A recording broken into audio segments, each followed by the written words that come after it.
दोस्तों, military powers की बात करें तो यूनाइटेड स्टेट दुनिया का मोस्ट पावरफुल नेशन है और कई एक्सपर्ट का मानना है कि आने वाले समय में भी ये अपनी डोमिनेंस बरकरार रखेगा। आश्चर्य करने वाली बात यह है कि चाइना और इंडिया के मुकाबले कम मैन पावर होने के बावजूद भी यूनाइटेड स्टेट्स सबसे पावरफुल मिलिट्री नेशन कैसे बना। इसका जवाब है यूएसए की सुपीरियर टेक्नोलॉजी, जो इसकी ह्यूमन कैपिटल और हाई मिलिट्री बजट का नतीजा है। यूएसए ऑन एन एवरेज अपने टोटल बजट का 15% मिलिट्री को एलोकेट करता है। एग्जीक्यूटिव गवर्नमेंट के अकॉर्डिंग पिछले साल यूएसए ने डिफेंस सेक्टर को $778 बिलियन एलोकेट किए थे, जो कि वर्ल्ड के टॉप 10 मिलिट्री पावर्स में से यूएसए को छोड़कर बाकी 9 देशों के कंबाइंड डिफेंस बजट से भी ज्यादा है।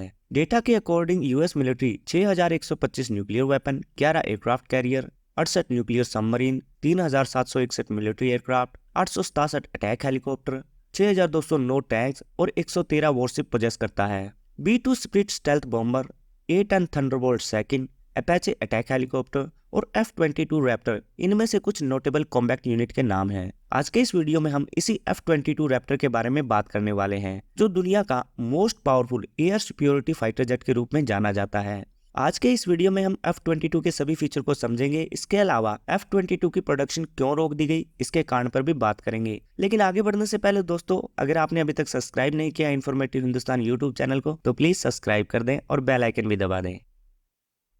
दोस्तों, F-22 यूएसए में लॉकहीड मार्टिन एरोनॉटिक्स और बोइंग डिफेंस के कोलैबोरेशन से बनाया गया एक American single seat all weather stealth tactical fighter aircraft है। इसे लॉकहीड मार्टिन कंपनी ने यूएस एयरफोर्स के लिए मैन्युफैक्चर किया था। F-22 पूरी दुनिया का पहला 5th जनरेशन एयरक्राफ्ट है और अब तक most powerful air security fighter jet भी है। दोस्तों, एयर सिक्योरिटी एयरक्राफ्ट वैसे एयरक्राफ्ट होते हैं जो एनिमी एयर स्पेस में एंटर करके उनका कंट्रोल सीज कर लेते हैं, जिससे कि उनकी एनिमी एयरफोर्स पर कंप्लीट डोमिनेंस स्टेब्लिश हो जाए। ये दूसरे फाइटर जेट जैसे कि मल्टी रोल फाइटर के मुकाबले काफी महंगे होते हैं। F-22 को डिजाइन तो primary as a air security fighter किया गया था, लेकिन ये ग्राउंड अटैक, इलेक्ट्रॉनिक वॉरफेयर और सिग्नल इंटेलिजेंस कैपेबिलिटी भी रखता है। F-22 को डेवलप होने में तकरीबन 2 दशक का समय लग गया था। 1981 में जब यूएसए और सोवियत के बीच में कोल्ड वॉर चल रहा था, तब यूएस एयरफोर्स ने F-15 ईगल और F-16 फाइटिंग फाल्कन को रिप्लेस करने के लिए एक एडवांस टैक्टिकल फाइटर की जरूरत को समझा। फाइटर डिजाइन में न्यू टेक्नोलॉजी जैसे कि कंपोजिट मटेरियल,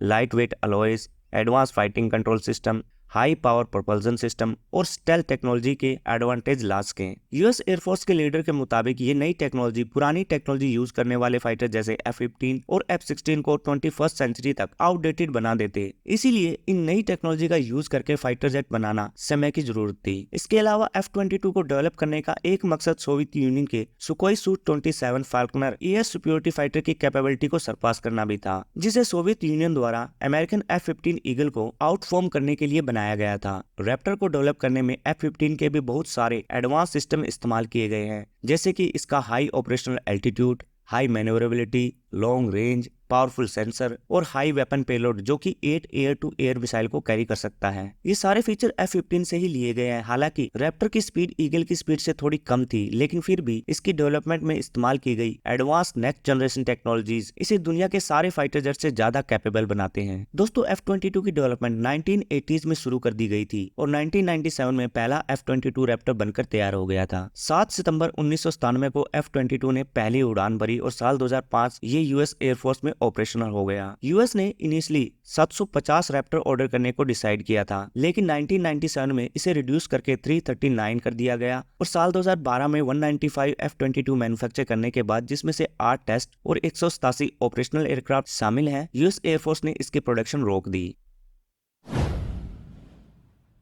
दोस्तों, F-22 रैप्टर दुनिया का पहला ऑपरेशनल एयरक्राफ्ट है जिसमें super cruise, super manoeuvrability, stealth और सेंसर फ्यूजन एक साथ मौजूद हैं। डिफेंस एक्सपर्ट F-22 को स्टेल्थ, स्पीड, एजिलिटी और सिचुएशनल अवेयरनेस का यूनिक कॉम्बिनेशन कहकर डिस्क्राइब करते हैं। इसके अलावा इसके lethal long range air to air और एयर टू ग्राउंड वेपन भी इसे बेस्ट एयर डोमिनेट फाइटर बनाते हैं। F-22 में एक सोफिस्टिकेटेड सेंसर सूट, जो कि पायलट को बिना डिटेक्ट हुए एयर टू एयर थ्रेट को ट्रैक, आइडेंटिफाई, शूट और किल करने में हेल्प करता है। F-22 के कॉकपिट भी इस तरह से डिजाइन होते हैं जो कि पायलट की सिचुएशनल अवेयरनेस को इनहेंस करते हैं। एयर टू एयर कॉन्फ़िगरेशन में रैप्टर 6 AIM-120 AMRAAM और 2 AIM-9 डिजाइन साइडवाइंडर कैरी कर सकता है। F-22 की एक स्पेशल कैरेक्टरिस्टिक इसकी सरफेस टारगेट को अटैक करने की कैपेबिलिटी भी है। एयर टू ग्राउंड कॉन्फ़िगरेशन में ये एयरक्राफ्ट इंटरनली दो 1000 पाउंड के GBU-32 joint direct attack ammunition carry करता है और नेविगेशन और वेपन डिलीवरी सपोर्ट के लिए ये ऑन बोर्ड एवियोनिक्स का यूज करता है। इसके अलावा लो ऑब्जर्वेबल टेक्नोलॉजी का यूज रैप्टर को हाई सर्वाइबिलिटी और एयर टू एयर और सरफेस टू एयर थ्रेट के खिलाफ हाई लिथैलिटी प्रोवाइड कराती है। दोस्तों, लो ऑब्जर्वेबल टेक्नोलॉजी जिसे स्टेल्थ टेक्नोलॉजी भी कहते हैं, वो aircraft, ship,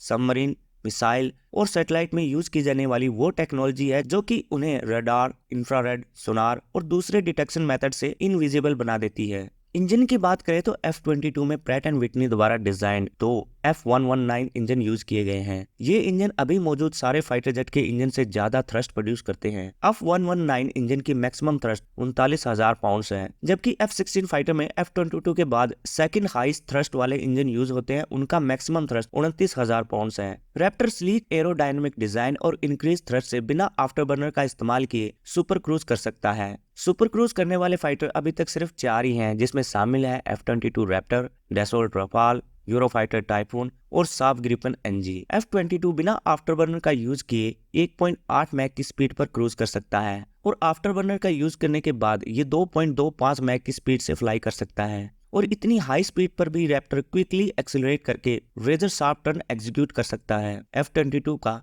arrow design, flight control, thrust vectoring और high thrust to weight ratio इसे दुनिया के सारे एयरक्राफ्ट से मैन्यूरेबल बनाते हैं। रैप्टर की लेंथ 62 फीट 1 इंच है और हाइट 16 फीट 8 इंच है। इसका विंग स्पैन 44 फीट 6 इंच है। इसका वेट 42,340 पाउंड है और maximum take off weight 83,500 pound है। रेंज की बात करें तो इसकी रेंज 2,960 किलोमीटर है और रेट ऑफ क्लाइंब 62,000 किलोमीटर पर मिनट है। दोस्तों, F-22 की यही खूबियां इसे दुनिया का मोस्ट पावरफुल फाइटर जेट बनाती हैं। इसके एक्सपोर्ट पर भी यूएस गवर्नमेंट ने बैन लगा रखा है।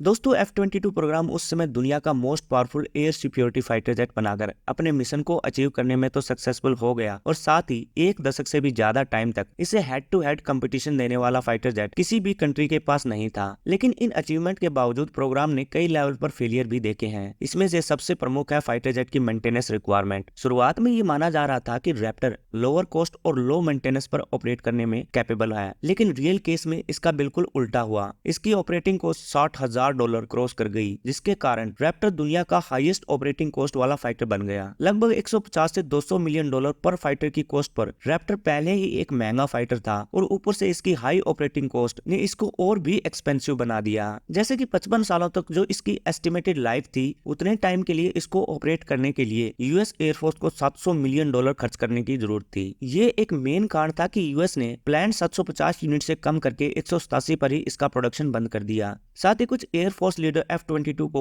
ओवरकिल कंसीडर करते हैं। ओवरकिल का मतलब है जरूरत से ज्यादा डिस्ट्रक्शन कैपेबिलिटी रखने वाला फाइटर। 2008 में रॉबर्ट गेट्स ने बोला कि पोस्ट कोल्ड वॉर के एसिमेट्रिक वॉरफेयर में F-22 की कोई जरूरत नहीं है। दोस्तों, एसिमेट्रिक वॉरफेयर ऐसे वॉर को कहा जाता है जहां दो अलग अलग साइज की और टेक्नोलॉजी यूज करने वाली आर्मीज एक साथ बैटलफील्ड में फाइट करते हैं। फाइनली ओबामा ने 2011 में 187 रैप्टर के ऑर्डर को कंप्लीट करने के बाद इसके प्रोडक्शन को बंद करने का ऑर्डर दिया। तो दोस्तों, आज के इस वीडियो में बस इतना ही। आपका फेवरेट फाइटर जेट कौन सा है, कमेंट में हमें जरूर बताएं और अगर वीडियो इन्फॉर्मेटिव लगी है तो लाइक करें, शेयर करें और चैनल को सब्सक्राइब। जय हिंद।